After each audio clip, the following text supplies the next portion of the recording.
দুপুর 3:30 বাজে। আমার ঘুম ভেঙে গেছে এই জেনির চেল্লামিলির জন্য। দরজা খুলতেই রুমের মধ্যে ঢুকে দরজা আটকে দিয়ে হাঁপাতে হাঁপাতে বলে, একটুর জন্য বেঁচে গেলাম, আজ নইলে বড় আম্মুর কাছে ধরা পড়েই যেতাম। কেন, কি হয়েছে? আর তোর হাতে ওটা কি? কি হয়েছে না, তুই তো মূল সর্বনাশ করছস। আরে ভাই বল না, কি হয়েছে? তুই এইসব কিছু অনলাইনে কেন অর্ডার করলি? এই তোর মাথা ঠিক আছে তো? আমি কেন অনলাইনে অর্ডার করব? কই, আমি কিছু করিনি তো।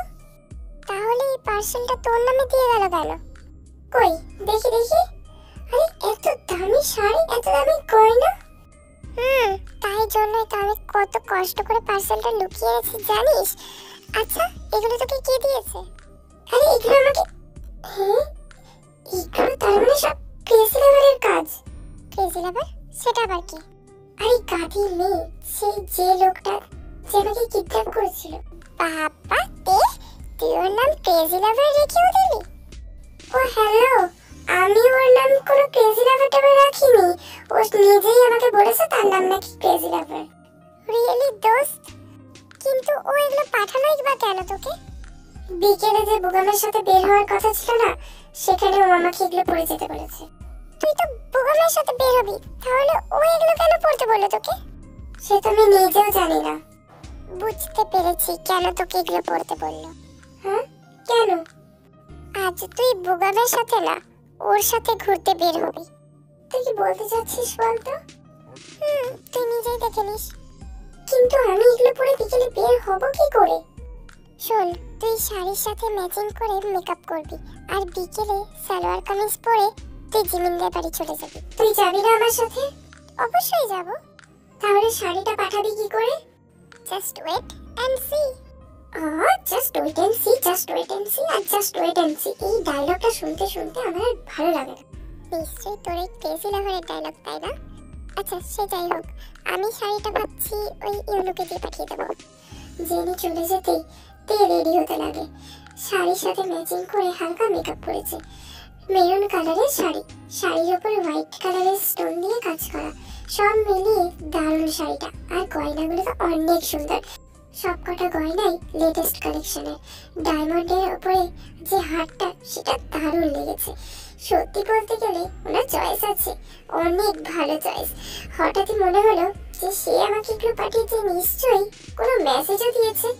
অনলাইনে ঢুকতে দেখি ঠিক যা ভেবেছি তাই, উনি আমাকে মেসেজ দিয়েছেন। কেমন লাগলো আমার গিফট? তোমার ফেভারিট কালারের শাড়ি দিয়েছি, অবশ্য মেরুন কালার আমারও ফেভারিট কালার। আর জেনি কিন্তু তোমাকে অনেক হেল্প করে, একজন বেস্ট ফ্রেন্ডের ভূমিকা পালন করে, যদিও সে আমার চাচাতো বোন। আর ইউনুও কিন্তু খুব ভালো ছেলে, ওর মতো ছেলে খুব কমই দেখা যায়। আর তোমাদের প্ল্যানিংটাও খুব ভালো, বলতে গেলে তোমার থেকে ওই জেনির উপস্থিত বুদ্ধিটা অনেকটাই বেশি। আর তুমি এখনো বাচ্চাই রয়ে গেছো, বিগত 5টা বছর ধরে তোমাকে ভালোবেসে এসেছি, কিন্তু যতই তোমাকে দেখি ততই মুগ্ধ হয়ে যাই। কিন্তু তোমার মধ্যে একটা বাচ্চানো স্বভাব রয়ে গেছে, আর তোমার এই বাচ্চানো স্বভাবই আমাকে বারবার পাগল করে দেয়। আর তোমাকে অনেক সুন্দর লাগছে জান, আই লাভ ইউ। বাপরে, কি বড় মেসেজ দিয়েছে রে বাবা। আমার শুধু রূপের প্রশংসাই করতে পারে, আর জেনি আর ইউনুর গুণের। হ্যাঁ হ্যাঁ, সবাই কেন আমাকে বাচ্চা বলবে? হ্যাঁ দূর, আমি বাচ্চার অ্যাক্টিং করছি কেন? দেখ, কিচ্ছু ভালো লাগে না। এবার আমি রেডি হয়ে আমি আর জেনি মিলে জিমিনের বাড়িতে যাব। ঠিক তখনই আব্বু বলে ওঠে, আমি তাহলে বুগামকে ফোন করে দিই।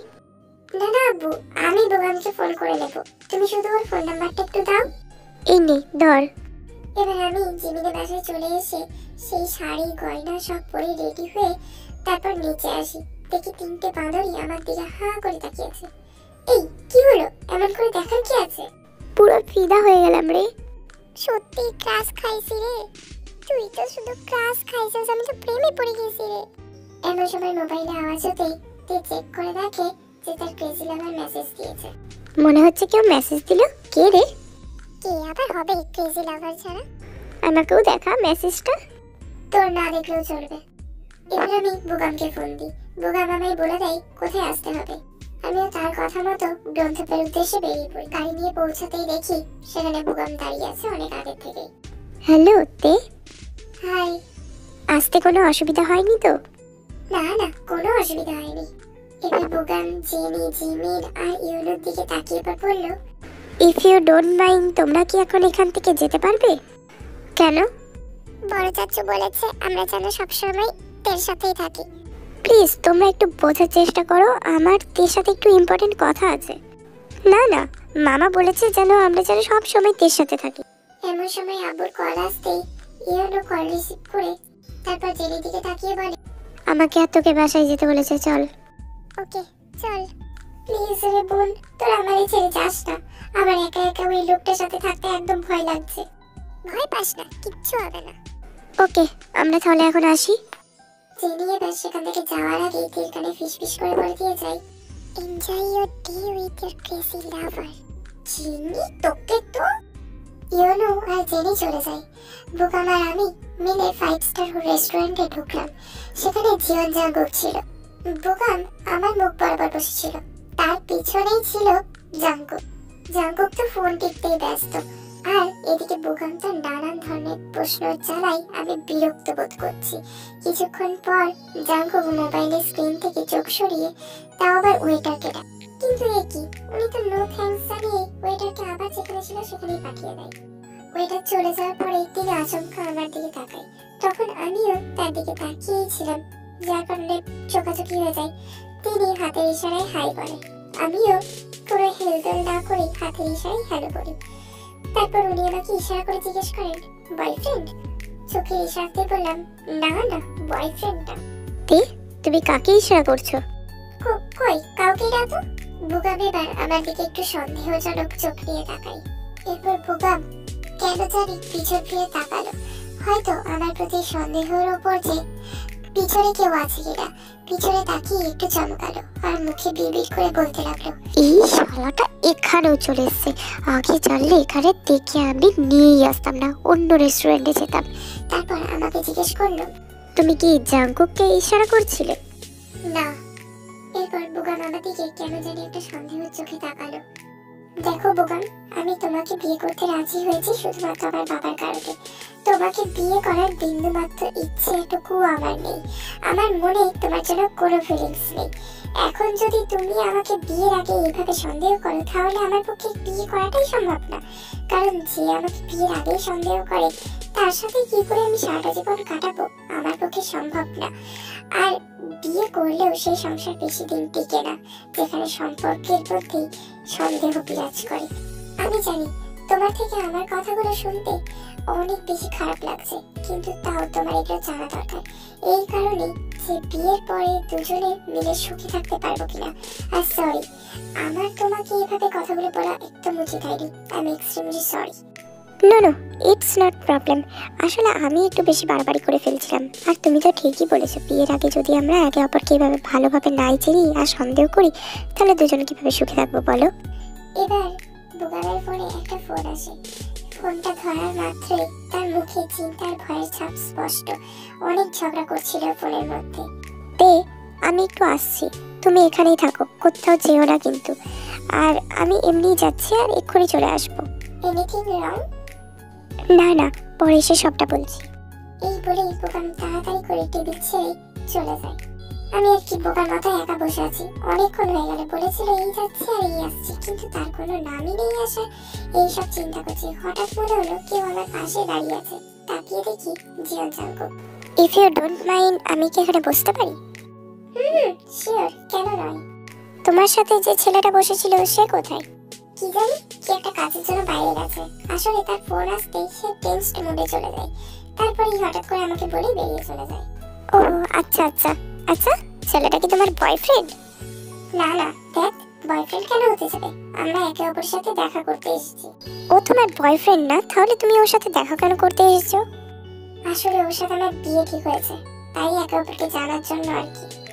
আরে বাবা, আমি তো ভেবেছিলাম তোমরা দুজন বয়ফ্রেন্ড গার্লফ্রেন্ড, কিন্তু এখন তো দেখি এর থেকেও বড় কিছু। যাই হোক, congratulations for your new life.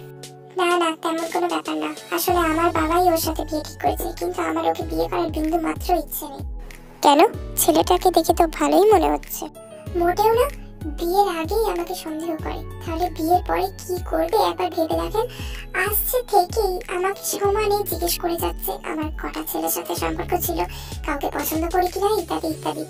শুধু আমার ক্যারেক্টার নিয়েই জিজ্ঞেস করে যাচ্ছে। তাহলে বলেন এই লোকটা কিভাবে বিয়ে করব আমি? তাহলে তোমার বাবা ওই ছেলেটার সাথে তোমার বিয়ে কেন দিচ্ছে? আসলে আসলে কি? আসলে ও আমার বাবার বন্ধুর ছেলে। আচ্ছা, আপনাকে একটা প্রশ্ন জিজ্ঞেস করার ছিল। বলো।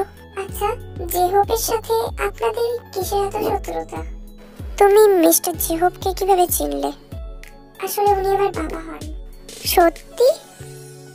এবার বলুন আপনাদের ওনার সাথে কিসের শত্রুতা? প্রথম কথা হলো, আমাদের সাথে তোমার বাবার কোনো শত্রুতাই নেই, বরঞ্চ তোমার বাবাই আমাদের শত্রু ভাবেন। কেন? উনি মনে করেন যে তার প্রজেক্টের মোস্ট ইম্পর্টেন্ট ফাইলটা নাকি আমরা নিয়ে গেছি, কিন্তু ওই ফাইলটা আমরা নিইনি। তাহলে আপনারা কি মনে হয় যে ওই আপুর প্রজেক্টের ফাইলটা কে নিতে পারে? কায়ার বুগামি ওই ফাইলটা সরিয়েছে। আমি 100% শিওর যে তিনি ওই ফাইলটা সরিয়েছে। আচ্ছা, তোমার সাথে ছেলেটা যেটা বসেছিল তার নাম কি? বুগাম, মিস্টার কায়ের ছেলে। ওহ, বুগাম ছিল। আপনি বুগামকে চেনেন? চিনি। ও একদম ওর বাবার মতো হয়েছে। ও আর ওর বাবা মিলেই তোমাদের ফাইলটা সরিয়েছিল। আবার জাঙ্কুক কিছু বলতে যাবে, তার মাঝে ওয়েটার এসে বিল পেমেন্ট করার জন্য বিল পেমেন্ট করতে যাবে, ঠিক তখনই জাঙ্কুক ওকে থামিয়ে বলে, আমি থাকতে তুমি কেন বিল পেমেন্ট করতে যাবে? আচ্ছা, থ্যাংক ইউ। আর এখন তাহলে আমি আসি। বাই। বাইরে বেরোতেই কয়েকটা বখাটে ছেলে তাকে খুব ডিস্টার্ব করে। ঠিক এমন সময় জাঙ্কুক আসতেই তারা সবাই চলে যায়। জাঙ্কুকের চোখ মুখ রাগে লাল হয়ে গেছে, দেখেই বোঝা যাচ্ছে একবার ব্যাটাদেরকে সামনে পেলে এখানেই পুঁতে ফেলবে। তারপর কাউকে একটা ফোন করে জাঙ্কুক বলে, ওই বখাটে 3টে ছেলেকেই আমার চাই আগামী 3 ঘন্টার মধ্যে। যেখান থেকে পারো খুঁজে নিয়ে এসো, আমি আজকে এদের আস্ত রাখবো না। তোমার কিছু হয়নি তো? ওরা তোমার গায়ে হাত দিয়েছে? আজ তো ওদের আমি ছাড়ছি না। আরে বাবা না না, আমার কিছু হয়নি, আই এম ফাইন। তোমাকে একা একা কে যেতে বলেছে? চলো আমি তোমাকে ড্রপ করে দিয়ে আসছি। তুই তো মনে মনে ভীষণ খুশি হয়ে যায়, তারপরেও বলে, না না আমি একাই যেতে পারবো। চুপ! আমি বাধ্য মেয়ের মতো জাঙ্কুকের গাড়িতে উঠে পড়ি। আমাকে নিয়ে জাঙ্কুক ড্রাইভ করা শুরু করে দেয়। গাড়িতে থাকার সময় মনে হচ্ছিল যেন ও বারবার আমার দিকে আর চোখে তাকাচ্ছে। পৌঁছে গিয়েছি। আমিও বাই বলে তারপর চলে আসি।